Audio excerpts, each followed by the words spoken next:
Bismillahirrahmanirrahim. Assalamualaikum warahmatullahi wabarakatuh.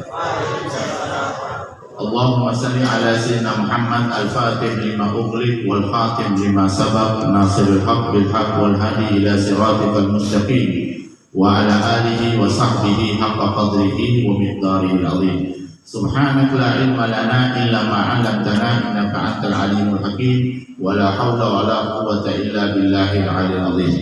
Bersyukur kita kepada Allah dan bersalawat kita kepada Nabi Muhammad sallallahu alaihi wasallam. Semoga syukur kita dan salawat kita membuahkan barakah bagi kehidupan kita. Amin ya rabbal alamin. Bismillahirrahmanirrahim. Qala musannif, berkata pengarang kitab ini tentang bab makruhatus salat, bab tentang hal-hal yang memakruhkan di dalam salat. Salat itu apabila dikerjakan dengan sempurna sesuai dengan anjuran Allah dan Nabi Muhammad SAW, maka dia mendapatkan 27 derajat. Boleh juga sembahyang itu akan berkurang dari jumlah nilai yang telah ditentukan oleh Nabi Muhammad SAW apabila kita tidak menjaga daripada aturan-aturan lain. Menurut kita, pekerjaan salat yang kita lakukan itu benar, tetapi belum tentu kebenaran itu ada pada syariat yang telah ditetapkan oleh Nabi Muhammad SAW. Saya kasih contoh kepada kita. Menurut kita, di dalam rumah saya putar televisi yang besar pakai salon. Menurut kita, ini rumah saya. Tidak ada orang yang berani melarang rumah saya. Saya kasih besar salon, tidak ada masalah. Menurut kita benar. Tapi belum tentu menurut agama. Agama menyatakan jangan kau ganggu kau punya tetangga. Bila terganggu tetanggamu, senang menurut kau, siksa menurut tetanggamu, itu akan membuahkan dosa. Menurut kita benar. Televisi kuat-kuat, pakai salon double kampat, tapi di gunung. Nah gitu, tarik genset di gunung, putar salon sampai 20, tidak ada yang lain. Paling orang pakai konseta. Kalau gitu. Tapi ketika kita tinggal di komunitas orang banyak, kita harus tahu bagaimana tentang adat dan adab.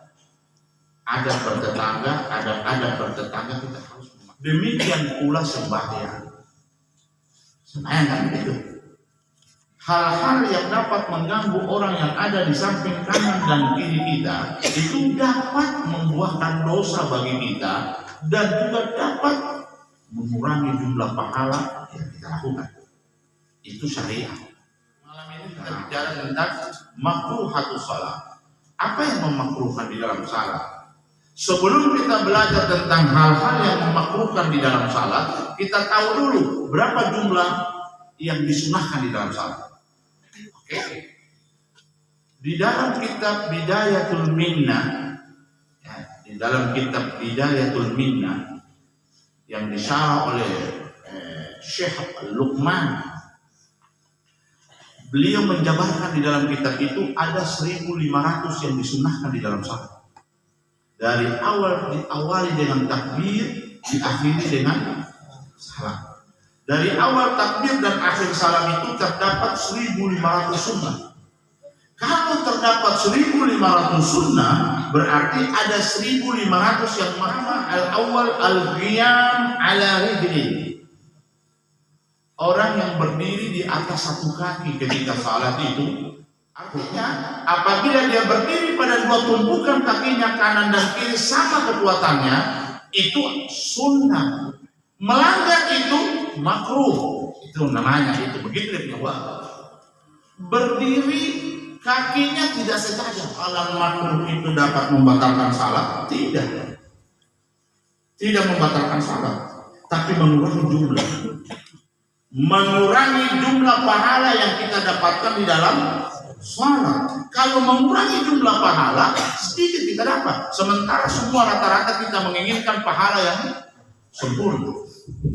Kalau seandainya kita menginginkan pahala yang sempurna, maka tolong diperhatikan apa yang diwajibkan di dalam salat. Setelah apa yang diwajibkan di dalam salat kita mengerti, apa yang disunahkan dan apa yang dimakruhkan, supaya salat kita ini 27 derajat. Oke. Berikut, laki-laki ketika dia berdiri di dalam salat, posisi kedua kakinya itu tidak boleh terlalu lebar. Hukumnya apa? Makruh. Lebarnya kurang lebih 1 jengkal antara satu kaki dengan kaki yang 120 cm. Ibu kalau berdiri ketika salat harus kakinya dua-duanya rapat. Sunnah hukumnya. Dalam kitab Ihya Ulumuddin disebutkan sunnah hukumnya. Meletakkan tangan saat bersedekap. Bersedekap itu tangan kiri di bawah ditindis oleh tangan kanan, begitu. Kalau gitu, meletakkan itu hukumnya Muhammad Shallallahu Alaihi Wasallam menyatakan dalam kitab Riyadhus Shalihin karangan Imam Nawawi, kumpulan daripada hadis-hadis Bukhari Muslim, itu Nabi bersabda bahwa sesungguhnya penempatan sedekap itu fauqa surat tahta sadar, di atas pusat dan di bawah dada. Coba buka Riyadhus Shalihin bab tentang sholat, coba buka, ada dijelaskan begitu. Kenapa kok lari dari hadis itu? Hadis itu menjelaskan ke kita di sini. Itu namanya khairul umur awsatuha, sebaik-baik pekerjaan pertengahan. Apabila masih luas kau punya waktu, silakan kau buang semuanya, baru kau daftar untuk melaksanakan yang keempat. Yang kelima, wa ayyam suka fi ghairil masjid an yamini. Jangan meludah saat sholat. Nah, itu. Adab meludah ini kan diatur dalam Islam. Adab meludah ini, orang majelis harus tahu semuanya supaya tidak sembarang kita meludah. Adab meludah, tidak boleh meludah sebelah kanan, tidak boleh meludah ke depan, bolehnya meludah ke kiri. Makanya kantongnya komini itu sebelah kiri terus. Coba baju koko biasanya kantongnya sebelah. Untuk apa itu? Tapi tiba-tiba kau sembahyang, besubur, ada orang yang tidak lama keluar ludahnya, ada orang yang tidak lama keluar ludahnya. Kau bikin di kantong.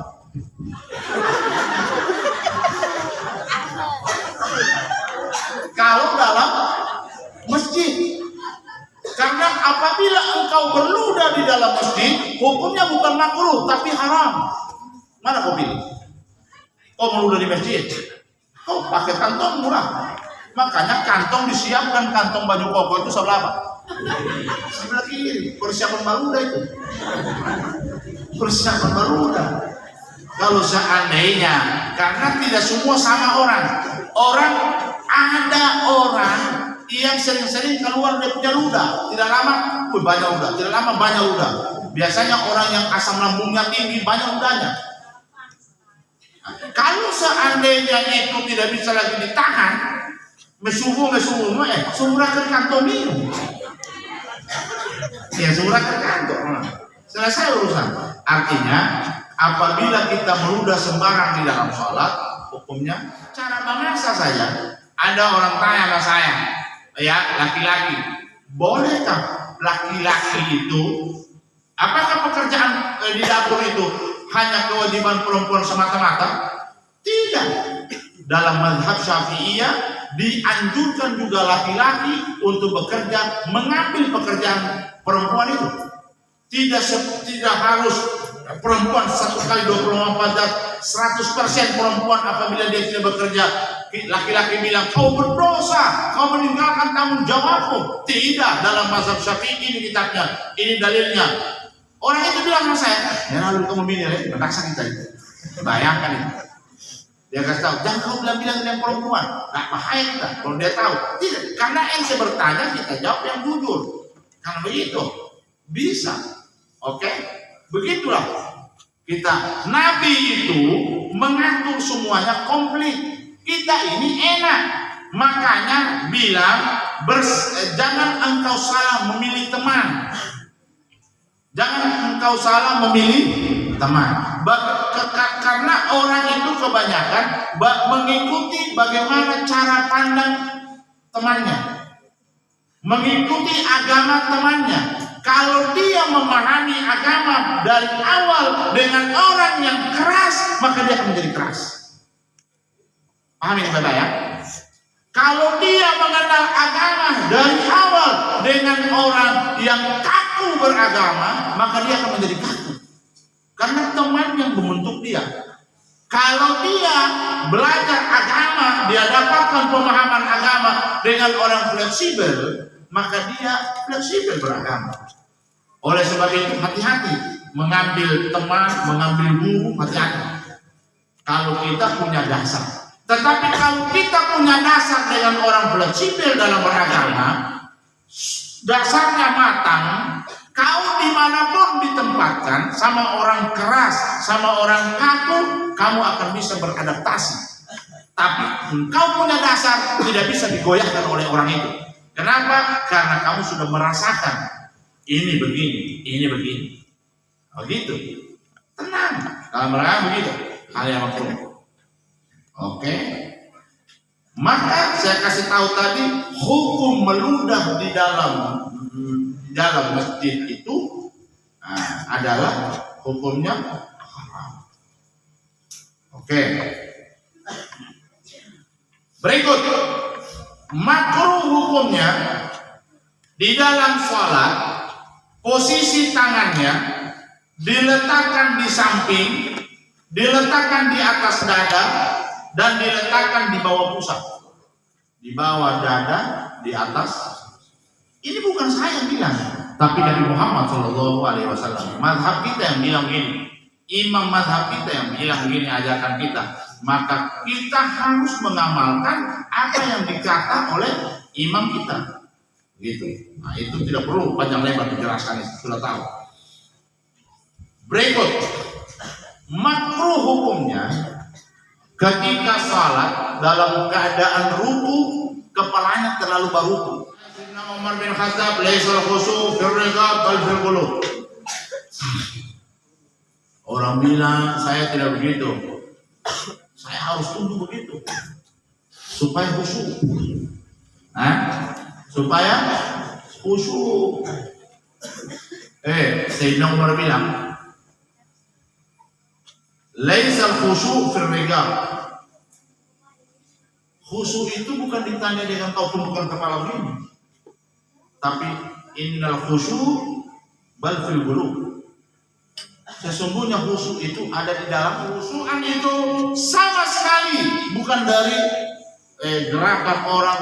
Khusyukan itu ada di dalam hati. Berikut, makruh hukumnya ketika kita tidak membaca surah sesudah suratul Fatihah. Makruh hukumnya. Bukan haram, bukan membatalkan salat, tapi hukumnya makruh. Habis Fatihah baca surah. Pembacaan surah ini boleh bisa terbalik. Ayat apa yang pertama tuh? Iqra bismi rabbikal ladzi khalaq. Kenapa ditempatkan paling akhir bukan dari awal? Kalau kamu bilang tidak boleh terbalik. Coba kalau dibalik lagi itu pertanyaan. Pasti dia tidak mampu bicara. Al-Quran itu yang turun pertama tidak mesti dia harus menduduki halaman pertama. Dia itu sesuai dengan urutan dan kejadian. Baik. Ayat Al-Quran turun itu sesuai dengan kondisi pada saat itu. Kalau Nabi sedang berpikir begini, turun ayat sesuai kondisi itu. Kalau Nabi berhadapan dengan orang, bagaimana caranya menaklukkan orang, turun ayat tentang itu. Nah, jadi ayat Al-Quran ini turun kepada Nabi sesuai dengan kondisi saat itu, di mana dialami oleh Nabi. Tidak serta-merta harus turun. Dan ayat itu kalau turun, Nabi ini langsung loyo. Biasanya langsung terduduk karena ayat ini berat. Besar tanggungan Nabi menerima ayat itu. Begitu. Jadi makruh hukumnya ketika kita tidak membaca surah sesudah Al-Fatihah. Allah yang menentukan. Allah yang menentukan dia datang belajar ataupun tidak. Yang penting Allah butuhkan kita harus ada ikhtiar untuk ajak. Kenapa kita harus tag di Facebook? Malam ini jangan lupa majelis kita undang. Kenapa itu? Itu apa itu? Itu adalah merupakan salah satu bentuk ikhtiar kita sebagai umat Islam untuk mengajak orang lain, untuk mendatangkan orang, bukan urusan kita. Urusan siapa? Urusan Allah yang datangkan. Kita cuma diperintah bikin sama dengan Nabi Musa. Sama dengan Nabi Musa. Nabi Musa memang dipersiapkan Allah untuk melewati itu lautan. Nanti Allah membelah itu laut, tapi Allah tidak mau serta-merta bertawakal. Coba analisa itu kejadian tentang Nabi Musa dikejar Firaun itu. Coba analisa ayat itu. Analisa baik-baik ayat. Ayat itu mengajarkan kepada kita bagaimana Tuhan perintahkan kepada kita berikhtiar dulu, berusaha dulu, baru Tuhan kasih. Oke, begitu juga kita ini berikhtiar. Tulis di Facebook, ayo mari. Macam saya, siapa lagi yang mau sarung murah ini begini? Itu kan ikhtiar. Untuk menggerakkan orang beli saya punya barang, bukan urusan saya, urusan siapa? Allah Subhanahu wa Ta'ala. Tapi saya tetap berikhtiar karena saya ini belum tingkat level tinggi, belum wali. Kalau wali hanya coba zikir, cik kemari orang, cik kemari orang, kemari orang. Kan bukan gitu. Kita masih umumnya ikhtiar, tek. Alhamdulillah. Kalau sudah tek begitu, biasa. Yang penting sudah ada bentuk ikhtiar, baru berdoa. Ya, gerakan orang babili. Sudah, Tuhan nilai kita orang. Tuhan nilai. Harus bekerja, berusaha karena kita masih hidup. Oke. Terus berikut. Yang ke-10 sudah itu. Ya, yang ke-10 ya. Makruh hukumnya kalau salat pas Anda.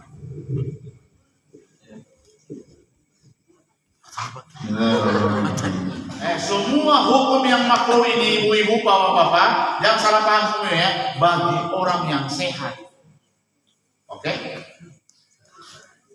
Makruh hukumnya menurunkan tangan terlebih dahulu ke lantai pada saat sujud sebelum lutut turun lebih duluan. Bagi orang siapa itu? Bagi orang sehat. Semuanya hukum ini berlaku bagi orang sehat. Bagi orang sakit, rematik, asam urat, harus tangannya lebih dulu karena memperbedakan kutuna supaya tidak sakit. Kalau itu jangan kamu bilang salah beliau makruh ini makruh mama tewe aku asam urat kesian saya kan begitu ya. Ini pahami baik-baik itu Pak, makruh itu hukumnya. Jadi yang ke-10 itu oke. Saya singkat-singkat itu baru 10. Yang tadi saya bilang hukum makruh dalam salat berapa? 1.500, belum tahu lagi berapa. 1.500. Tapi ini yang penting. Oke? Ini yang penting tentang wudu. Wudu itu mulai disyariatkan oleh agama itu 1 tahun sebelum Nabi hijrah ke Madinah. Ingat itu. Wudu disyariatkan oleh agama itu 1 tahun sebelum hijrah ke Madinah. 1 tahun sebelum hijrah ke Madinah itu sudah disyariatkan wudu, wajib wudu. Berarti saat dia Isra Mi'raj. Karena Isra Mi'raj itu belum Nabi di Madinah. Isra Mi'raj terjadi pada saat Nabi masih di kota Mekah.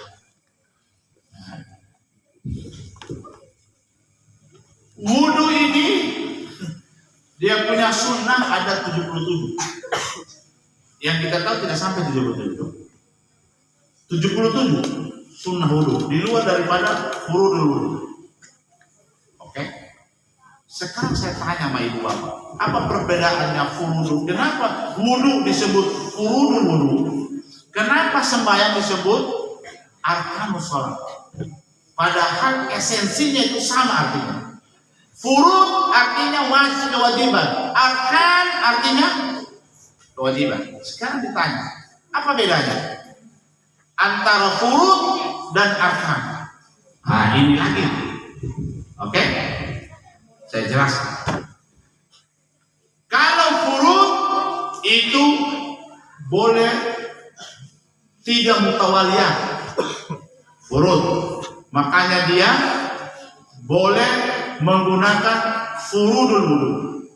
Kalau arkanus salat, rukun-rukun salat atau wajib-wajibnya salat, kalau furudul wudu, fardu-fardu wudu atau wajib-wajibnya wudu, artinya sama tapi beda penyebutan, beda juga maknanya. Kalau furud itu tidak mutawaliyah, maksudnya tidak harus berurutan tanpa ada pemisahan jeda.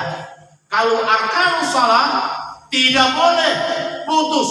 Kalau putus batal dia. Saya kasih contoh. Wudu. Dengan lebar. Perhatikan. Di sini mukanya kamu orang supaya saya semangat. Wudu itu boleh diputus-putus. Makanya disebut furudul wudu. Saya mau wudu di rumahnya Haji Sama. Baju tangan, umur cuci muka. Tiba-tiba mati air rumahnya Haji Sama. Saya mau sambung di rumahnya KJ. Cuci tangan, itu boleh. Selagi apa? Selagi wudumu itu tidak kering.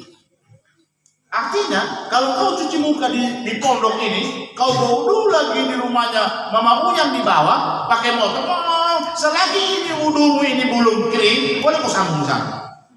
Kalau salat boleh begitu? Tidak bisa. Itu perbedaan antara furud dan arkan. Cuma salahnya kau ini mau bodoh betul. Kapan wudu itu hukumnya wajib? Wudu hukumnya wajib saat orang mau sholat. Wajib. Hukumnya wajib. Di luar sholat kau berwudu hukumnya apa? Sunnah. Kan begitu. Jadi hukum wudu itu hukumnya banyak macam. Ada wajib, ada sunnah, ada makruh, ada haram. 4 hukum wudu. Wajib sudah tahu, salat dia. Kapan sunnah? Sunnah bagi orang memperbaharui wudu. Sunnah bagi orang memperbaharui wudu. Saya wudu salat maghrib.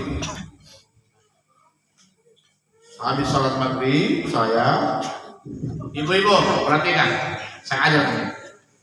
Wudu pertama belum ada wudunya pemiuk. Wudu pertama itu niatnya nawaitul wudu'a li raf'il hadasil asghar fardhan lillahi ta'ala. Oke.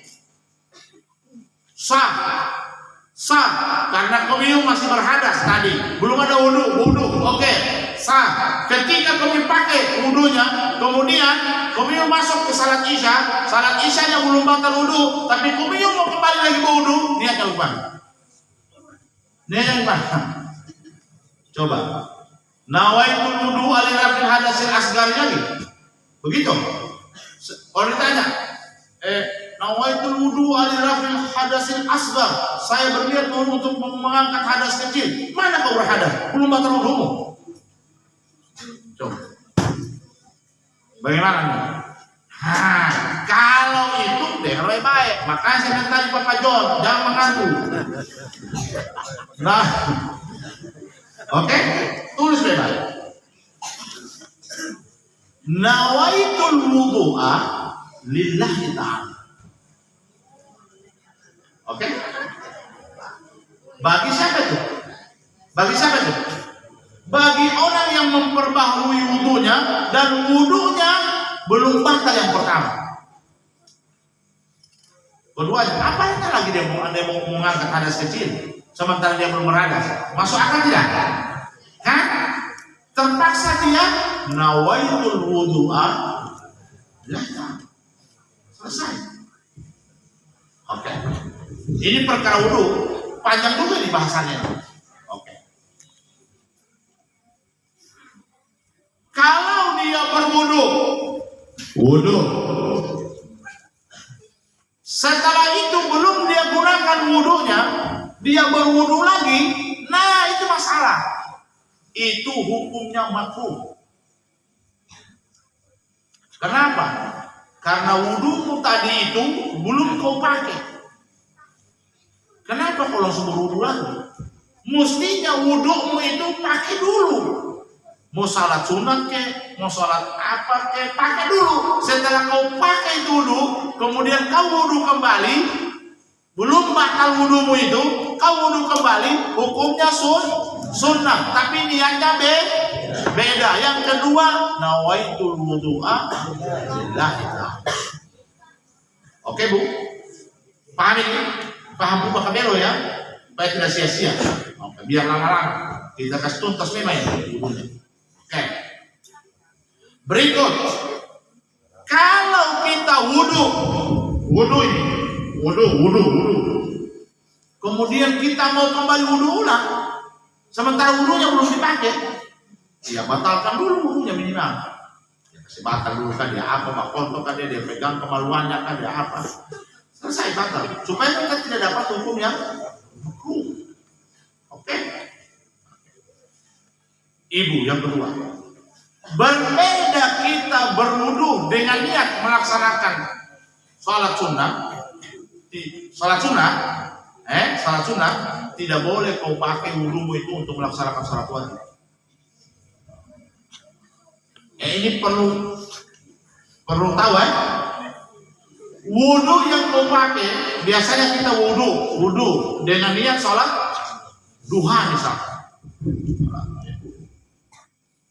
Itu wudu kalau kau niat untuk sholat duha, kau tidak boleh pakai untuk sholat fardu, karena levelnya rendah. Tapi wudumu yang kau niatkan untuk sholat sunnah itu boleh kau gunakan untuk mengaji, berzikir, apa boleh. Dua, apabila kita berniat membaca Quran, kan baca Quran harus ada wudu dulu kita dengan niat baca Quran. Maka wudu kita ketika niat membaca Quran tidak boleh dipakai untuk sholat sunnah, apalagi sholat wajib. Baru paham? Baru tahu ya? Oke. Kenapa? Karena levelnya di bawah sekali. Tapi ketika kita berniat berwudu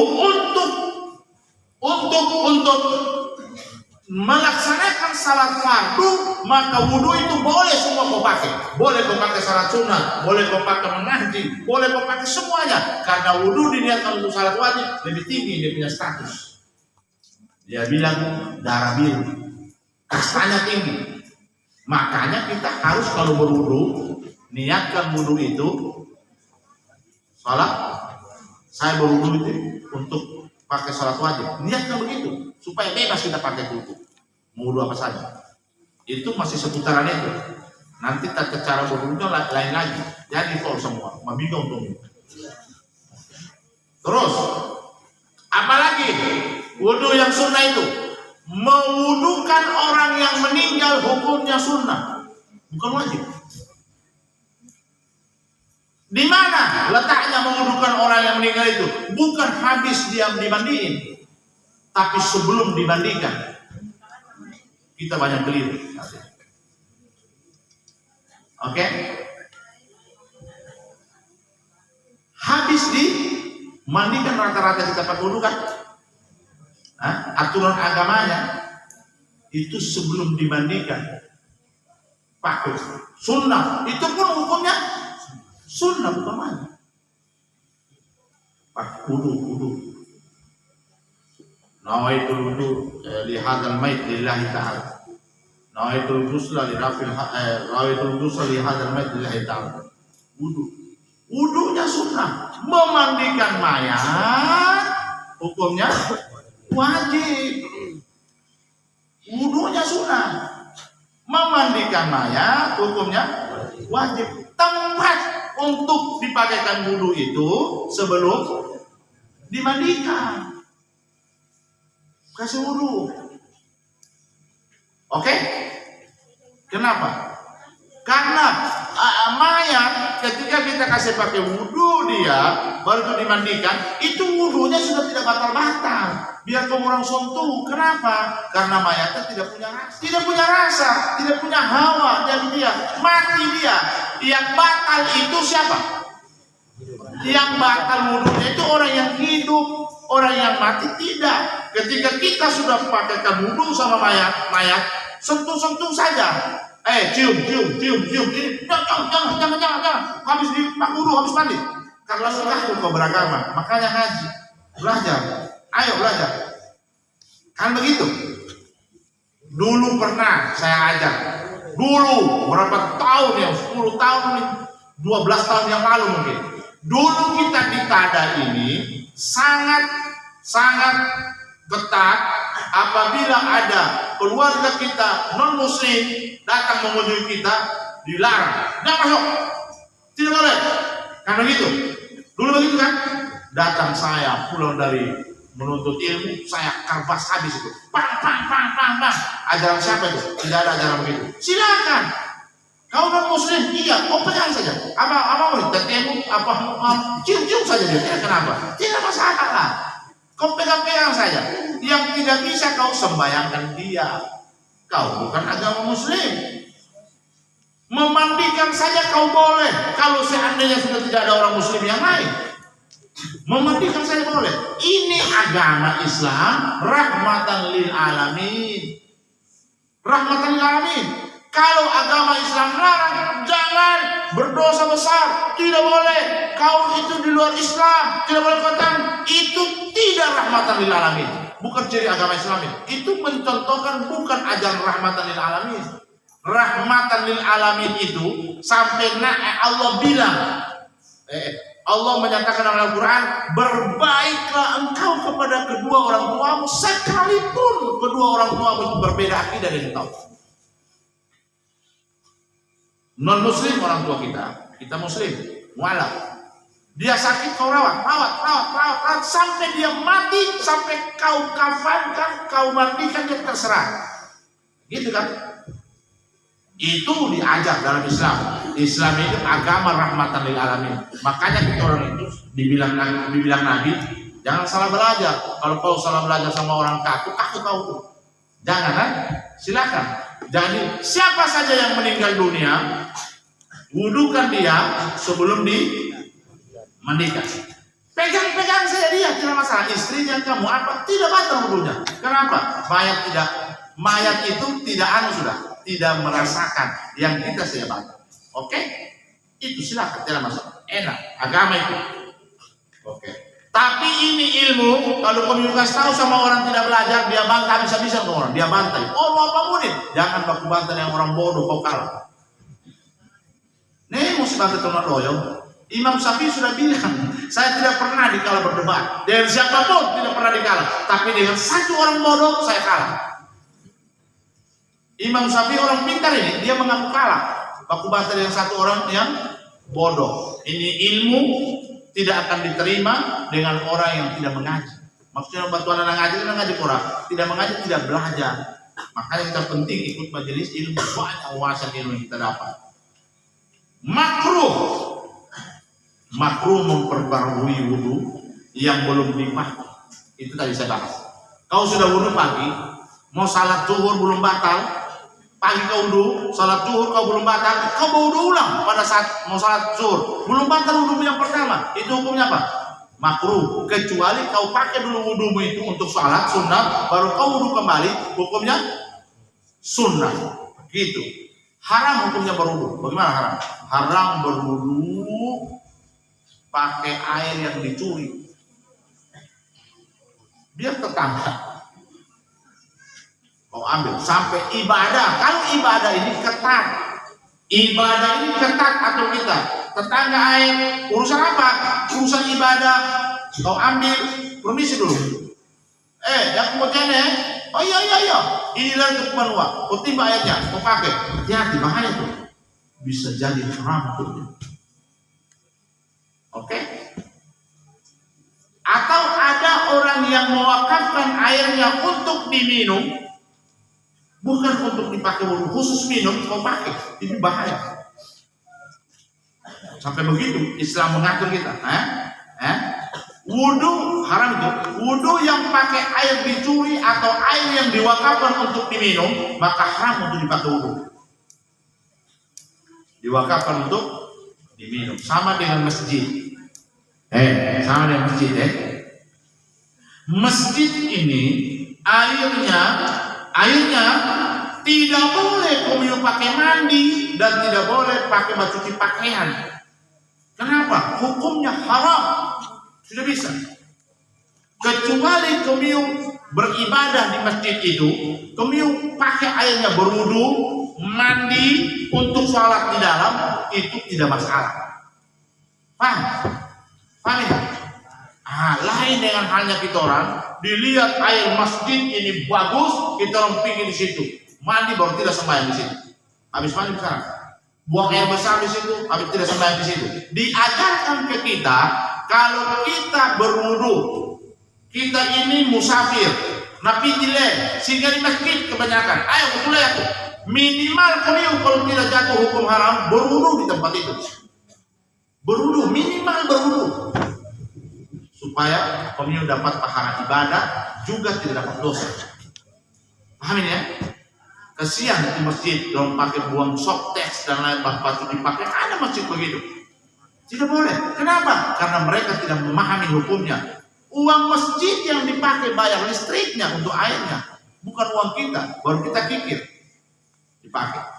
Kalau tanah masjidnya itu diwakafkan untuk masjidnya, maka tidak boleh kau pakai jemur coklat, jemur cingkik, jemur masih segala macam.